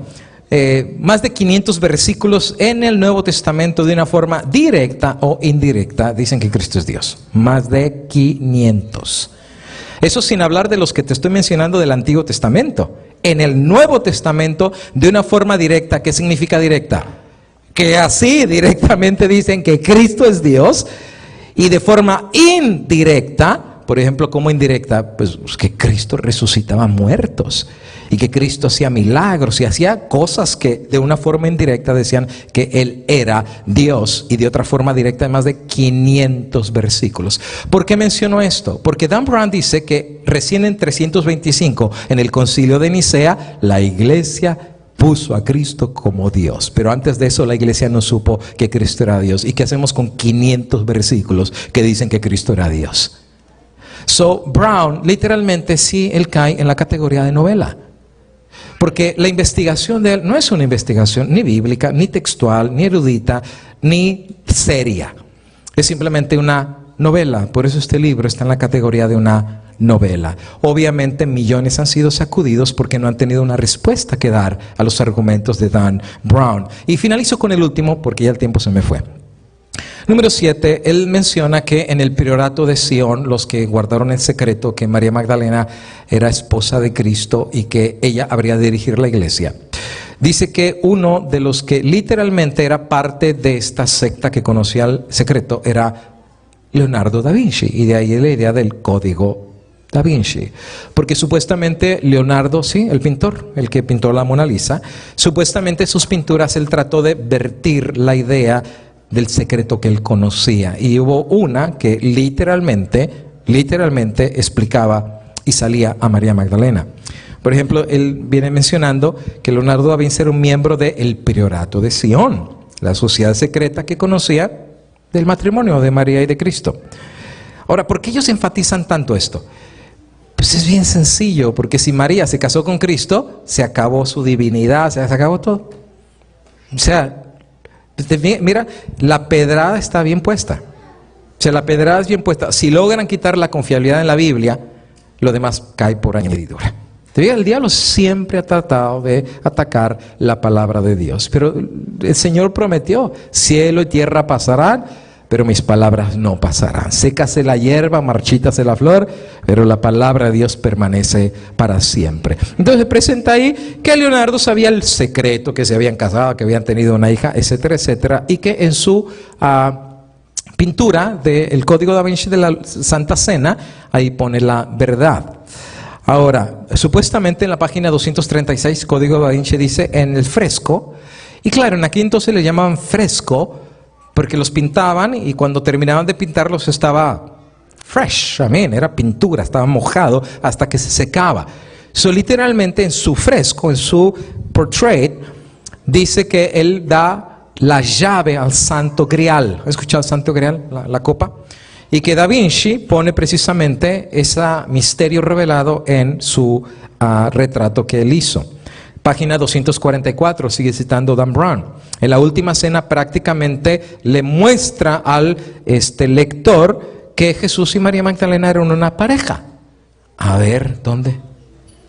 Y aquí está la Santa Cena de Leonardo da Vinci. Entonces, supuestamente si Leonardo da Vinci es miembro del priorato de Sion, si Leonardo da Vinci conoce el secreto que Cristo no era Dios, que la Biblia fue eliminada de los libros gnósticos para que la iglesia no supiera que Cristo era Dios, y que literalmente él conocía el secreto, no lo pudo decir abiertamente porque lo iban a matar, pero obviamente trató de revelarlo a través de sus pinturas, y supuestamente la última cena mencionaba el secreto. Ahora, él dice que aquí, Dan Brown menciona que Leonardo da Vinci colocó en la mesa, junto a los discípulos, a nada más y nada menos que María Magdalena. Ahora, no sé si la pueden ver, dígame cuál de todos ellos es María Magdalena. Bueno, ustedes saben que hay que tener cuidado con las fotografías. La fotografía es la idea del pintor de lo que él piensa y cree que son las cosas. Por ejemplo, algunos han visto a ángeles que son hombres y ángeles que son mujeres, porque esa es la idea del pintor. Sí, hay pintores que pintan mujeres como de angelitas. Por ejemplo, ¿han visto ustedes pintores que han tratado de describir la visión del trono de Ezequiel? No sé si han leído la visión del trono, bien rara. Dice que el trono se eleva y tiene ruedas, y dentro de las ruedas hay otras ruedas, y dentro de las ruedas hay ojos que se mueven, y mientras la rueda se mueve, los ojos se mueven. Es muy raro. Y algunos han tratado de pintar, pero sale bien raro, ¿no? Porque el pintor dibuja lo que él se imagina de lo que está. Ahora, pero eso realmente no refleja una idea teológica que puedas probar con la Biblia. Por ejemplo, te doy un solo ejemplo. Leonardo da Vinci pone ahí a los apóstoles como barbudos, viejos y peloncitos. ¿Lo puedes ver? Por ejemplo, este que está acá, ¿ves? Barbudo, de blanco y peloncito, barbudo. ¿Es real eso? ¿Es real eso? No, la gran mayoría de los apóstoles de Cristo eran jovencitos, y en algunos casos hasta teenagers. Por eso es que Juan murió hasta el año 100. O sea, después de que Cristo murió en el año 34, todavía vivió 66 años. O sea, ahora, si ya hubieran tenido 50 o 60, pues Juan, imagínate de cuánto murió, de 130 años, de 140. Eso es lo que él se imagina. Pero la pura verdad, todos eran, es más, el más grande de todos entre los discípulos, ¿quién era? Era Cristo. Todos los demás eran jovencitos. Cristo era el más viejito, tenía 33 años. O sea, Cristo era el más grande. Por eso es que los menospreciaban a los discípulos. Los grandes rabinos decían, so, who are you? Estos mocosos que nos van a enseñar, ¿verdad?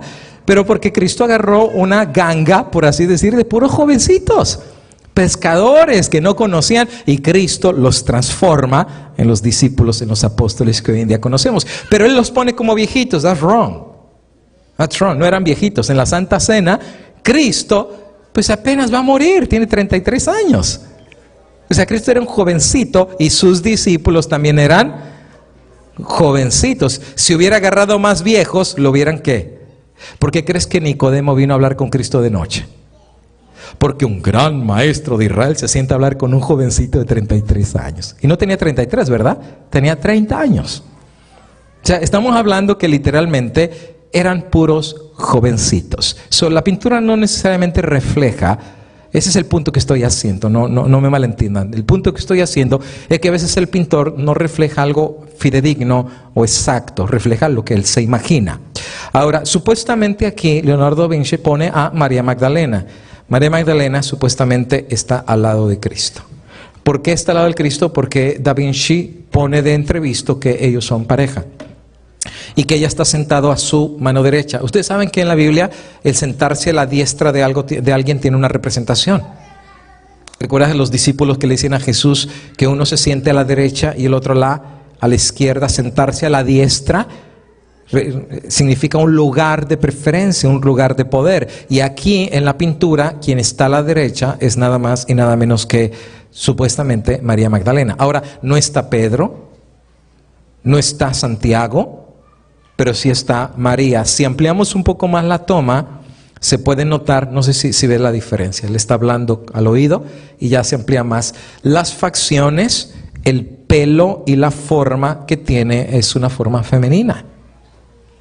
De hecho, la voy a ampliar un poquito más, aunque el ampliarla distorsiona la imagen, pero las formas faciales de la cara del que está, algunos han dicho que es Juan, el discípulo amado, el que está a la derecha de Cristo.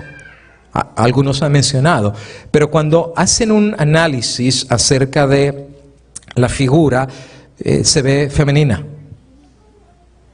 Se ve femenina, o sea, con forma femenina, pelo largo, cara femenina, no tiene bigote. Por ejemplo, en el caso de algunos otros discípulos, tienen barbados, ¿verdad? Tienen barba, tienen bigote, etcétera, etcétera. Pero en el caso de Juan el Bautista, algunos dicen, no, pues que era jovencito, por eso no tiene bigote ni tiene barba. Pero ya cuando le hacen análisis, las facciones son un poquito más femeninas. ¿Qué tan cierto es esto? Y de hecho, ellos notan que en la mesa no hay copa. Y si es la Santa Cena, no hay copa. Si ustedes notan, en la mesa no hay copa. Están los platos, está lo que van a comer, pero no hay la copa o el grail. Que de ahí la Iglesia Católica después va a sacar la copa para la Eucaristía, para la hostia y para el vino. En la foto de Leonardo da Vinci no hay, porque para la Iglesia Católica la fuente de su autoridad de todo es la copa, porque está el Cristo eucarístico. ¿Qué haría la Iglesia Católica sin hostia y sin comunión? Nada. Toda su doctrina desaparecería como una casa de cartas. Por eso es tan importante la cuestión de la copa por la Eucaristía. Pero supuestamente Leonardo da Vinci pone pan, pero no pone la copa, porque según la película del Código da Vinci, la copa es la unión entre Cristo y María Magdalena. Que aquí está la forma de la copa, de la V. Y que supuestamente a través de eso, el mensaje está clarito, que María y Cristo eran pareja y que la fuerza de su iglesia habría de estar en María, que Cristo habría de dejar representando a su iglesia.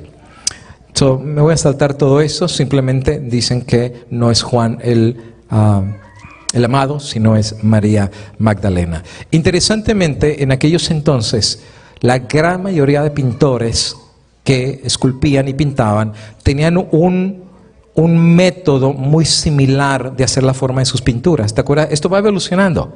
Conforme el tiempo va pasando, pues la pintura y la forma de pintar y de escribir varía y cambia.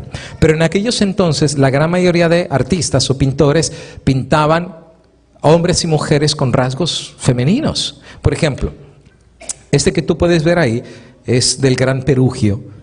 Y él hizo una pintura en donde hablaba acerca de la crucifixión de Cristo, en donde está María Magdalena, Juan el discípulo amado y San Jerónimo junto al pie de la cruz de Cristo. Ahí está San Jerónimo, ahí está la Virgen María, María Magdalena y Juan el discípulo amado. ¿Ok? Literalmente están al pie de la cruz. Y él es muy contemporáneo de Leonardo da Vinci, pero mira lo interesante de la forma y los rasgos como él dibuja a estas tres figuras. Lo hice una ampliación, por ejemplo, aquí está Juan, que estaba frente a la cruz, y María Magdalena. Él está de negro y rojo y de azul y rojo. Aquí está Juan y aquí está María Magdalena. Notan ustedes que es exactamente el mismo estilo. Los pone con las manos entrelazadas. Claro, este es Juan.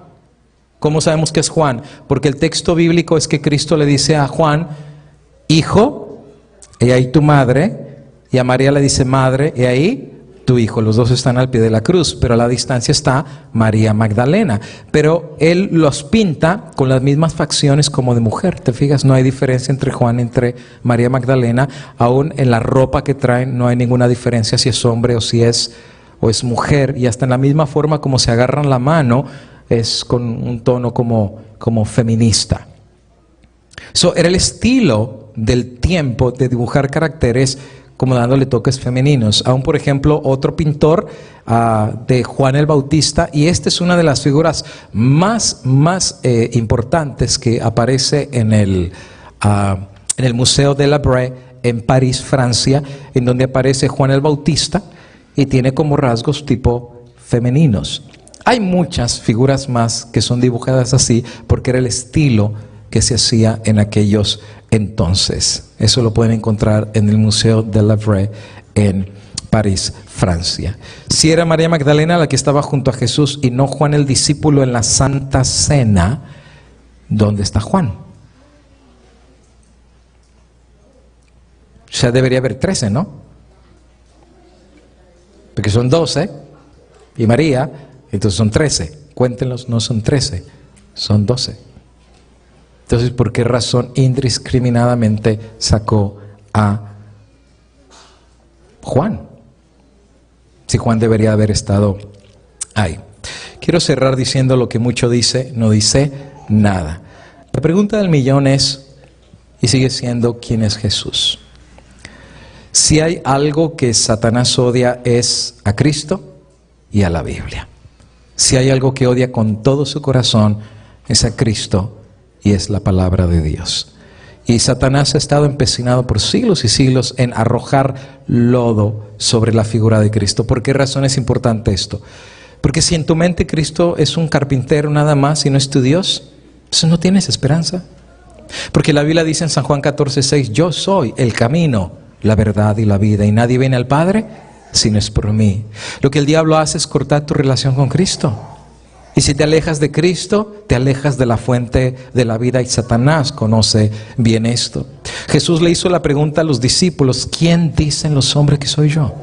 Y esa sigue siendo todavía la pregunta del millón, y por más que se levanten down brands, un montón de personas tratando de demostrar lo que no puede ser demostrado, literalmente tenemos que decir que todavía la pregunta es importante. ¿Quién es Cristo? ¿Quién es Cristo para ti? Y Cristo le dice a los discípulos, ¿quién soy yo? Los discípulos dijeron, unos dicen que eres el profeta, otros que eres Elías, otro que eres, etcétera, etcétera. Y entonces Jesús le dice, pero ¿tú quién dices que soy yo? ¿Quién soy yo para ti? Y es la primera vez que Pedro, de todos los errores que comete, va a decir, la verdad por inspiración. Yo sé quién eres, quién soy, Pedro. Y casi todos los discípulos están esperando que Pedro vuelva a meter la pata y decir una de sus cosas que usualmente salen de su boca sin pensar. Pero en esta ocasión va a decir Pedro una verdad por revelación divina. Tú eres el Cristos, el Hijo del Dios verdadero. Y el mismo Cristo se sorprende y dice, wow, Pedro, bienaventurado eres, porque no te lo reveló carne ni sangre. Los discípulos supieron que no era un carpintero. Cuando estaba por caer el barco hundido en el mar y Cristo se levanta y dice, calla, y enmudece. Los discípulos decían, ¿quién es Él? Que aún la tempestad manda y la tempestad se sujeta. ¿Quién es Él? Que aún los demonios salen bajo el poder de su palabra. ¿Quién es Él? Que los muertos resucitan por la voz de Dios. ¿Quién es Él? Que al paralítico lo hace levantar. ¿Quién es Él? Que al ciego puede dar la vista. ¿Quién es aquel que al sordo lo puede hacer ver otra vez? ¿Quién es que en medio del caos puede traer orden, en medio de las tinieblas puede traer luz? ¿Quién es Él? Muchos a Cristo les ha pasado por enfrente y no lo han podido ver. Pero la Biblia nos da recuento de uno que sin ser cristiano y siendo pagano, Cristo le pasó por enfrente y éste supo quién era Cristo. ¿Recuerdan ustedes que Cristo está en la cruz y tembló? Y finalmente vino tinieblas y la gente se asustó. Uno de los centuriones que está ahí, que era pagano, que había participado en la crucifixión de Cristo, finalmente cuando vio todo lo que había sucedido, que no abrió su boca, que lo golpearon, que no pronunció maldición y que como cordero fue llevado al matadero, y cuando vio también que el terremoto fue una respuesta de una divinidad que estaba enojada por lo que le estaban haciendo a Cristo. Finalmente dice Mateo 27:54 que el centurión dijo, y el centurión y los que estaban con él guardando a Jesús, visto el terremoto y las cosas que habían sido hechas, temieron en gran manera y dijeron, verdaderamente este era el Hijo de Dios. Mejor un pagano supo reconocer sin evidencia textual ni crítica al que estaba enfrente de él. ¿Quién es Cristo para ti?